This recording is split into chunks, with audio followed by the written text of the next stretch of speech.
Saudara, lebih dari 2 pekan polisi belum menetapkan tersangka dalam kasus pembunuhan anak politisi PKS di rumah mewah ini, saudara. Benarkah proses penyelidikan ini terhambat karena sejumlah barang bukti yang hilang atau rusak? Kita bahas bersama dengan Komisioner Kompolnas, Mas Yusuf Warsim, yang telah bergabung bersama kami di Kompas Petang. Selamat petang, Mas Yusuf. Selamat petang. Mas Yusuf, ini kan sudah 22 saksi diperiksa, tapi apa yang menjadi ganjelan dari polisi sehingga hingga saat ini belum ada tersangka? Iya, jadi memang yang paling penting kita mendapatkan update soal apakah hingga 2 pekan ini ada hambatan-hambatan yang itu membuat kesulitan mengungkapkan fakta-fakta yang bisa mengarah siapa terduga pelakunya. Kami Kompolnas masih terus melakukan pemantauan dan update terkait dengan perkembangan penyelidikan yang dilakukan memang belum kita terima kembali. Sementara ini kita tanyakan apakah ada hambatan-hambatan yang sangat prinsip masih belum bisa dijawab. Artinya penyidik kita anggap belum menemukan hambatan-hambatan. Dari Kompolnas sendiri, Mas Yusuf, juga hambatan itu. Iya, Mas Yusuf, maaf saya potong, dari Kompolnas sendiri juga ikut mencermati tidak? Karena kalau kita lihat kasus ini melibatkan politisi PKS, kemudian terjadi di dalam rumah tanpa pengawasan saat itu, dan yang membuat publik tercengang adalah CCTV yang rusak, kemudian tidak ada jejak pelaku. Iya, sebenarnya dari aspek TKP mudah gitu, maksudnya untuk mengurai jejak fakta-fakta orang per orang yang itu perlu dan patut dimintain klarifikasi dan keterangan itu sangat mudah gitu. Misal dipastikan dalam 3 kali 24 jam apakah ada orang yang selama ini tidak pernah bertamu atau berkunjung, kan itu. Itu kan mudah memastikan kepada orang-orang yang berada di rumah tersebut di mana korban ditemukan. Nah, itu sebenarnya satu peluangnya itu mendapatkan kesaksian sehingga dari sana bisa muncul seseorang yang patut dicurigai dulu. Nah, begitu. Nah, yang kedua memang yang perlu kita garis bawahi di dalam proses pengumpulan bukti-bukti dan fakta ini soal, saya kira sepakat dengan Pak Ito beberapa waktu lalu, khusus kita menggarisbawahi soal adanya fakta yang disebut kerusakan CCTV yang tidak kerusakan, fakta CCTV tidak berfungsi. Nah, ini tentu memang mengundang pertanyaan gitu.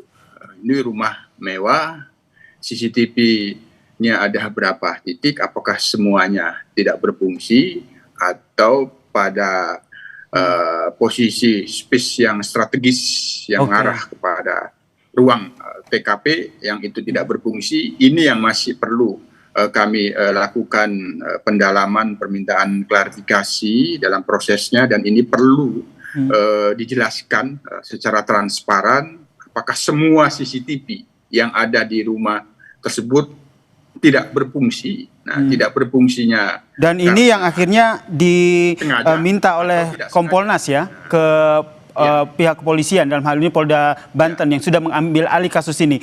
Update terakhir dari Polda Banten setelah mengambil alih kasus ini yang sudah didapat oleh Kompolnas apa? Untuk resmi diambil alih kami belum mendapatkan informasi dan klarifikasi. Sejauh ini yang ada backup. Direktur Reserse Kriminal Umum Polda Banten, mungkin ini masih dalam tahap atau batas asistensi. Oke. Nah, berarti belum dapat informasi juga ya Pak Yusuf Warsim soal gelar perkara yang dilakukan oleh Polda Banten? sejauh ini hal-hal yang kaitannya dengan upaya-upaya untuk menyimpulkan sementara apa bukti-bukti yang sudah didapat belum terpantau oleh kami. Mendorong terus, yang paling utama lagi kalau memang sudah benar-benar ini diatensi oleh Polda, ya semestinya peluang untuk membentuk tim penyidik gabungan itulah akan lebih baik. Tapi sebenarnya Polda sendiri masih optimis dan Polres Cilegon juga masih optimis bahwa ini akan menemukan jejak-jejak dan fakta-fakta. Tadi, sebagaimana yang sudah pernah disampaikan oleh mantan Kabareskrim Pak Ito itu, saya kira sepakat itu. Soal CCTV yang tidak berfungsi itu perlu didalami. Termasuk mendalami profiling orang tua, termasuk jejak digital dari orang tua. Itu sebenarnya sudah keharusan dilakukan scientific crime investigation. Tadi kan ini kan TKP-nya di rumah. Nah, siapapun orang-orang dalam pendekatan misal 3 kali 24 jam yang ada di rumah itu dimintain semua keterangannya, termasuk perangkat-perangkat teknologi yang bisa mengemukakan adanya jejak-jejak dan fakta-fakta petunjuk itu perlu. Nah, apabila 3 kali 24 jam belum bisa mendapatkan, diperluas 7 hari. Nah, apakah ada orang yang tidak biasa berkunjung tiba-tiba berkunjung, atau orang yang selalu berkunjung tapi tidak berada di rumah tersebut, kan itu perlu kira-kira begitu. Jadi Mas Yusuf, kami Anda juga tadi menyoroti bahwa sepakat begitu dengan apa yang disampaikan oleh Pak Ito terkait dengan harus mendalami betul tidak ini CCTV ini betul-betul rusak atau ada hal yang terjadi di balik itu. Jika benar ada kesengajaan di situ, berarti Kompolnas juga punya indikasi bahwa melihat kasus ini bisa masuk dalam pembunuhan berencana? Ya, kalau ada kesengajaan kan ada fakta obstruction of justice, menghalang-halangi dan merusak barang bukti, ya. Itu dulu. Nah, itu dulu. Tapi itu sangat penting gitu. Memang itu dari kemarin-kemarin ketika disebut tidak berfungsi itu menjadi pertanyaan saya, apa tidak berfungsinya, itu sengaja atau tidak disengaja. Rumah sebesar itu tidak update terhadap CCTV.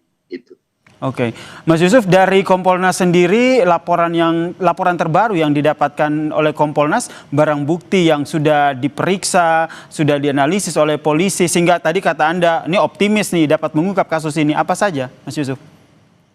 Ya, kami melihat memantaunya karena belum bisa menjelaskan apakah ada hambatan yang itu menjadikan sulit mendapatkan fakta-fakta yang mengarah kecurigaan kepada seseorang ataupun seseorang yang sudah bisa dianggap patut diduga pelaku, itu belum bisa disampaikan, sehingga berarti penyidik masih optimis. Nah, sementara ini mereka masih terus melakukan pendalaman bukti-bukti ilmiah yang sementara ada, dirangkai dan dicocokkan dengan keterangan para saksi, sepertinya ke situ. Tapi secara kami juga sudah dijanjikan akan mendapatkan update terkait dengan proses penyidikan yang sedang berjalan. Baik, kita nantikan bersama ya seperti apa update penyelidikan dari polisi terkait dengan kematian anak politisi PKS yang hingga saat ini belum